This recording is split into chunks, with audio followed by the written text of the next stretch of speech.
أعوذ بالله من الشيطان الرجيم. بسم الله الرحمن الرحيم. أفمن يتقي بوجهه سوء العذاب يوم القيامة وقيل للظالمين ذوقوا ما كنتم تكسبون. كذب الذين من قبلهم فأتاهم العذاب من حيث لا يشعرون فأذاقهم الله الخزي في الحياة الدنيا ولعذاب الآخرة أكبر لو كانوا يعلمون. صدق اللہ العظیم. 3 آیتیں آپ حضرات نے سنی ہیں. آیت نمبر 24، 25، 26 سورہ زمر کی، اور 23ویں پارے کا آخری صفحہ اور آخری رکوع چل رہا ہے. اور پچھلی آیت میں قرآن پاک کا برحق ہونا. قرآن پاک ایک بہت اچھا کلام ہے، آپس کے ملتے جلتے مضامین ہیں.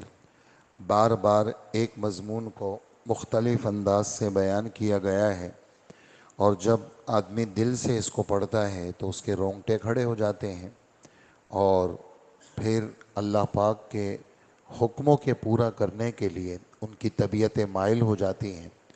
یہ جو کچھ بھی ہوتا ہے یہ اللہ کی طرف سے ہوتا ہے. قرآن میں جو اثر رکھا ہے اللہ نے رکھا ہے. پھر جن لوگوں کے دل متاثر ہوتے ہیں وہ بھی اللہ ہی متاثر کرتے ہیں. آدمی کے اپنے اختیار میں نہیں ہوتا کہ بھی میں اپنے اختیار سے متاثر ہوں گا. جو لوگ بناوٹی ایسا کرتے ہیں، قرآن پاک میں بناوٹ کرتے ہیں، تو بناوٹ کا کوئی اثر نہیں ہے. اسی وجہ سے قرآن پاک کو بناوٹوں سے دور رکھا جائے. اور بہت سخت ڈانٹ پڑی ہے ان لوگوں کو جو قرآن پاک کو بناوٹ کا ذریعہ اختیار کرتے ہیں، گانے کے طرز میں پڑھتے ہیں، اور موسیقی اور اس کے طرز میں قرآن پاک کو پڑھتے ہیں. تو یہ بناوٹی چیزیں یہاں نہیں چلتی، یہاں تو دل کی چیزیں چلتی ہیں. تو اللہ جل جلالہ فرماتے ہیں یہ قرآن میں اثر رکھنا یہ بھی میرا کام ہے، پھر اس سے طبیعتوں کا متاثر ہونا یہ بھی میرا کام ہے. یہ ہدایت اللہ دیتے ہیں جو لوگوں کے دلوں کو اللہ پاک قرآن پاک کی برکت سے اپنی طرف مائل کرتے ہیں. اور جس کو اللہ گمراہ کرنا چاہے اس کو کوئی ہدایت نہیں دے سکتا. تو ابھی اس آیت میں گمراہ لوگوں کا بیان ہے. چونکہ دوزخیوں کو ہاتھ پیر باندھ کر کے دوزخ میں ڈالا جائے گا. تو دنیا کے اندر دستور یہ ہے کہ آدمی کوئی بھی اگر خطرناک چیز آتی ہے تو ہاتھ کو آگے کرتا ہے. کوئی اور چیز ہوتی ہے، کوئی لوہا ہوتا ہے، کوئی ڈھال ہوتا ہے، تو اس کو آگے کرتا ہے. کچھ نہیں ہوتا تو ایسا کرتا ہے. تو اب ہاتھ تو بندھے ہوئے ہیں اور آگ آ گئی تو اللہ پاک فرماتے ہیں بھلا وہ شخص کتنے برے حال میں ہوگا جو دوزخ کے عذاب کو چہرے کے ذریعے سے بچائے گا. تو چہرے سے کیسے بچائے گا؟ چہرہ تو سب سے زیادہ تکلیف میں ہوتا ہے. تو یہ دوزخی کے ایک حالت کی منظر کشی ہے اس آیت نمبر 24 کے اندر، کہ ہاتھ پیر بندھے ہوئے ہوں گے، اور جب آگ آئے گی تو ہاتھ تو آگے نہیں کر سکے گا، تو چہرہ آگے ہوگا. تو بھلا وہ شخص جس کے ہاتھ پیر بندھے ہوئے ہوں چہرے کو عذاب کے سامنے رکھے گا، وہ کتنے برے حال میں ہے اور کتنی خطرناک حالت ہے. جس طرح 19ویں پارے کا دوسرا صفحہ اللہ جل جلالہ فرماتے ہیں یہ دوزخی جب دوزخ کی طرف وہاں چلیں گے تو چہروں کے بل چلیں گے. حضرت ابو ہریرہ رضی اللہ عنہ پوچھتے ہیں اللہ کے رسول، دنیا میں تو ہم دیکھتے ہیں آدمی پاؤں کے بل چلتا ہے، یہ چہروں کے بل کیسے چلیں گے؟ تو حضور صلی اللہ علیہ وسلم نے فرمایا کہ اللہ کی پاؤں میں خود کی کوئی صلاحیت نہیں ہے، یہ پاؤں کے ساتھ چلنا یہ اللہ چلاتے ہیں. جیسے زبان کی خود صلاحیت نہیں ہے، یہ بلوانا اللہ بلواتے ہیں. آنکھوں کی خود کوئی کانوں کی کوئی صلاحیت نہیں ہے، یہ سنوانا اللہ سنواتے ہیں. ایسے یہ پاؤں میں چلنے کی طاقت اللہ نے رکھی ہے، اللہ چلاتے ہیں. تو آپ نے یہ بات فرمائی کہ ابو ہریرہ جس طرح اللہ پاک نے دنیا کے اندر پاؤں کے بل چلایا، وہی ان دوزخیوں کو چہروں کے بل چلائیں گے۔ کیسے چلائیں گے وہ اللہ کو پتہ۔ اور پھر یہ بات فرمائی کہ جس طرح پاؤں آگے پتھر آ جائے، کوئی کانٹا آ جائے، اس طرح پاؤں کے ذریعے سے آدمی بچت کرتا ہے اپنے، ایسے ہی یہ چہروں کے ذریعے سے چلیں گے اور اپنی اپنی بچت کریں گے۔ تو کیسے کرے گا آدمی؟ اب چہرہ ہے وہ تو نازک چیز ہے، رخسار ہے، ناک ہے، آنکھیں ہیں، پیشانی ہے، سب نازک چیزیں ہیں، اور یہ چہروں کے بل چلیں گے۔ اللہ ہماری حفاظت فرمائے۔ تو یہاں پر یہ منظر کشی ہے کہ چہرے کے ذریعے سے، اپنے چہروں کے ذریعے سے برے عذاب سے اپنے کو بچائیں گے۔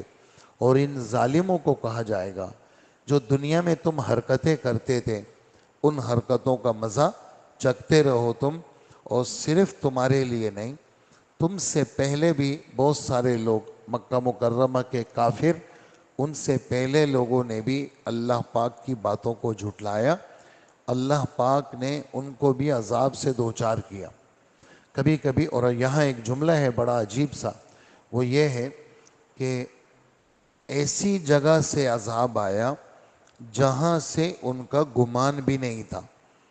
دنیا میں آدمی کہتا ہے یہاں سے مسئلہ ہو سکتا ہے، اس کو بند کر دو، یہاں سے ہو سکتا ہے، اس کو بند کر دو، یہاں سے ہو سکتا ہے، اس کو۔ چور ڈکیتی کا خطرہ ہے، ہم تو 15ویں منزل پہ رہتے ہیں اور نیچے گارڈ بھی بیٹھا ہوا ہے، چوکیدار بھی ہے، کوئی ہمارے گھر آ ہی نہیں سکتا، کوئی چوری کر ہی نہیں سکتا، ہم تو اتنی بلندی پہ رہتے ہیں، کچھ بھی نہیں ہو سکتا۔ تو کیا ضروری ہے کہ چور ہی کے ذریعے سے عذاب ہو؟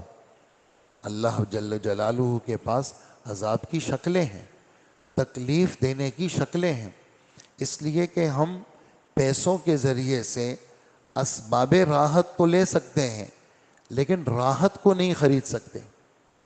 نیند کے اسباب لے سکتے ہیں لیکن پیسوں کے ذریعے سے نیند کو لینا یہ کسی کے بس کی بات نہیں ہے۔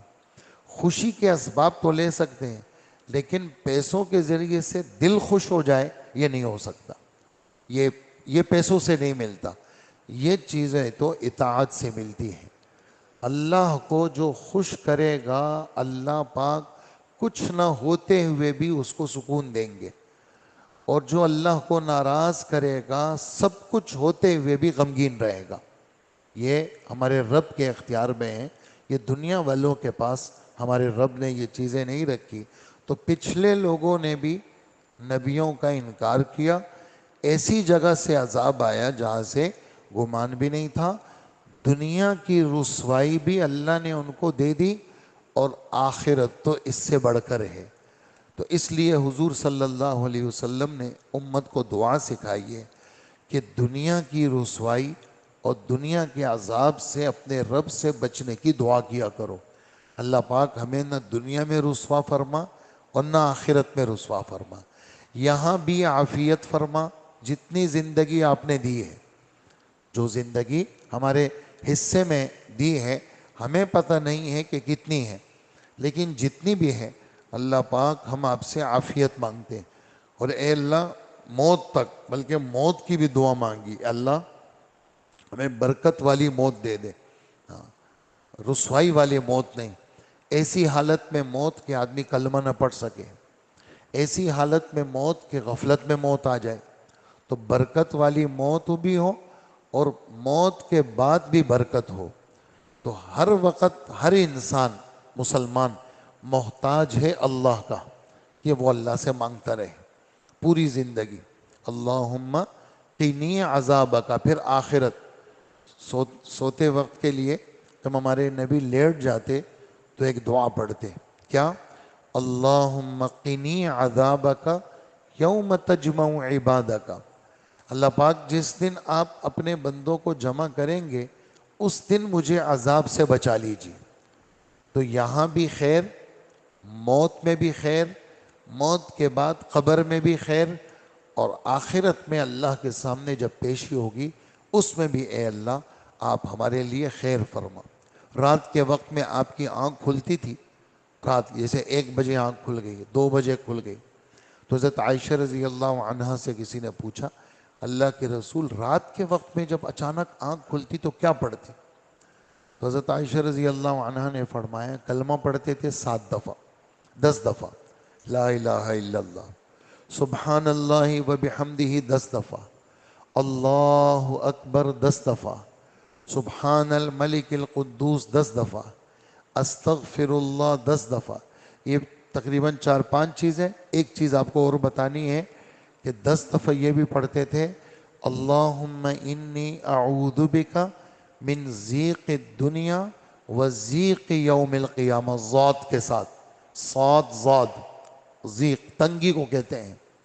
اے اللہ میں آپ سے دنیا کی تنگی کی بھی پناہ مانگتا ہوں کہ میں دنیا میں میرے لیے تنگیاں نہ ہوں، اور آخرت کی تنگی سے بھی پناہ مانگتا ہوں۔ یہ بھی 10 دفعہ پڑھتے تھے، اس کے بعد جیسے سو گئے۔ ایک اور حدیث میں فرمایا رات کو کیا پڑھتے تھے؟ تو حضرت عائشہ فرماتی ہیں تیسرا کلمہ پڑھتے تھے، چوتھا کلمہ پڑھتے تھے۔ تو بجائے اس کے کہ آدمی کچھ اور خیالوں میں ہو، کتنا اچھا ہے کہ آدمی کی زبان پہ اللہ کا نام ہو، ہر وقت اللہ کا نام۔ ابھی ہیں تو اللہ کا نام، باہر جائیں گے تو اللہ کا نام، دکان پہ ہیں اللہ کا نام، اور کاؤنٹروں پہ ہیں تو اللہ کا نام، آفس میں بیٹھے ہیں تو اللہ کا نام، صرف مسجد میں اللہ کا نام نہیں، ہر جگہ اللہ کا نام، تو آدمی کا دل کیا رہے گا؟ پرسکون رہے گا۔ یہ ہے ان آیتوں کا خلاصہ۔ اللہ پاک فرماتے ہیں افمن یتقی بوجہہ سوء العذاب، بھلا اس شخص کا کیسا برا حال ہوگا جو اپنے چہرے ہی سے بدترین عذاب کو روکنا چاہے گا۔ وہ کیسے؟ ہاتھ پیر بندھے ہوئے ہوں گے تو ایک دم عذاب آئے گا آگ کا تو چہرے پہ لگے گا، اللہ ہماری حفاظت فرمائے۔ اور ظالموں سے کہا جائے گا چکھو مزہ اس کمائی کا جو تم دنیا میں کرتے تھے، سب سے بڑا ظالم مشرک ہے۔ کیا کہا بھائی؟ سب سے بڑا ظالم؟ یہ کیا یعنی مطلب یہ بات کہاں سے ہے؟ یہ قرآن پاک سے ہے۔ ان الشرک لظلم عظیم، اللہ کے ساتھ شرک کرنا یہ سب سے بڑا ظلم ہے۔ پھر باقی ظلم کے اپنے درجات ہیں، اور ہر ظلم کا نتیجہ اندھیرا ہے۔ کیا کہا؟ ہر ظلم کا نتیجہ، یہ بات کہاں سے ہے؟ یہ ہمارے نبی نے فرمایا الظلم ظلمات یوم القیامہ، کسی قسم کا کوئی بھی ظلم وہ قیامت کے دن اندھیریوں کی صورت میں ہوگا، روشنیوں کی صورت میں نہیں ہوگا۔ تو اللہ پاک اور جو لوگ ان سے پہلے تھے انہوں نے بھی پیغمبروں کو جھٹلایا تھا، جس کے نتیجے پر ان پہ ایسا عذاب آیا جس کی طرف سے گمان بھی نہیں جاتا تھا۔ لوگ کہتے ہیں جی جتنی بھی تکلیفیں کی راستے ہیں ہم نے سب بند کر دیے، آ جائے اب تکلیف۔ تو یہ بات خطرناک بات ہے، یہ کافر کی سوچ ہے۔ مسلم تو ہر وقت سارے انتظامات کے بعد بھی اللہ سے ڈرے گا۔ گاڑی ہے، پیسہ ہے، ہسپتال ہے، سب چیزیں ہیں، لیکن شفا اللہ دیں گے۔ گاڑی بھی ہے، ہسپتال پہنچ گئے، پیسے بھی ہے، پیسے بھی دے دیے، دوائیاں شروع ہو گئیں، لیکن یہ سب سے کچھ نہیں ہوتا، صرف کس سے ہوتا ہے؟ اللہ سے۔ یہ سارے کام تو میرے اختیار میں تھے، لیکن آگے شفا یہ میرے پاس نہیں ہے، یہ تو اللہ کے پاس ہے۔ آگے راحت میرے پاس نہیں ہے، یہ میرے رب کے پاس ہے۔ تو ایسے ہی آدمی کو بے غم نہیں ہونا چاہیے کہ جی ہم نے سب کچھ کر لیا، اب جو ہونا ہے ہوتا رہے، ایسا نہیں، بلکہ ہم تو ہر وقت کس سے مانگیں گے؟ اللہ سے مانگیں گے۔ کاش کہ یہ لوگ اس حقیقت کو جان لیتے کہ ایسا آدمی کو بے فکر نہیں ہونا چاہیے بلکہ فکر مند ہونا چاہیے۔ تو اللہ نے ایسے کافروں کو دنیا میں رسوائی کا مزہ چکھایا، اور آخرت کا عذاب تو اور بھی بڑا ہے۔ کاش کہ یہ لوگ اس بات کو جان لیتے اور اپنے کفر اور شرک اور گناہوں سے توبہ کر لیتے۔ یہ تھی آیت نمبر 26۔ آگے پھر انشاءاللہ 27 اور 28 کو پڑھیں گے۔ الحمدللہ رب العالمین۔